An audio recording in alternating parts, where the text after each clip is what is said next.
আসলে ভারতের সাধারণ জনগণের সাথে আমাদের কোনো বিরোধের জায়গা নেই। বাংলাদেশের জনগণের সাথে ভারতের জনগণের কোনো বৈরিতার জায়গা নেই। সংকটের জায়গা হলো দিল্লির বাংলাদেশ নীতি। তারা বাংলাদেশের ব্যাপারে একটা বৈষম্যমূলক, একই সাথে আধিপত্যবাদী, আগ্রাসনবাদী নীতি তারা গ্রহণ করেছে।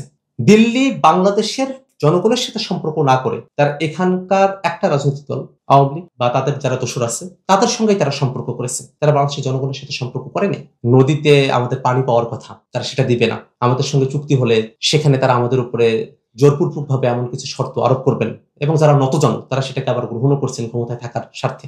বাংলাদেশের ক্ষমতায় কারা আসবে না আসবে সে জায়গায় তারা প্রভাব রাখার চেষ্টা করছেন। এক ধরনের দাদাগিরি করেছে। বাংলাদেশে তারা তাদের প্রভুত্ব দেখানোর চেষ্টা করেছে। তো আমরা ভারতের বাংলাদেশের প্রতি, দিল্লির বাংলাদেশের প্রতি যে প্রভুত্বমূলক মনোভাব সেটাতে আমরা পরিবর্তনের কথা বলি। তারা যদি বন্ধুত্বপূর্ণ সম্পর্কের ব্যাপারে আগ্রহী হয় তাহলে প্রতিবেশী দেশের সাথে আমাদের আর কোনো বৈরিতার জায়গা থাকে না।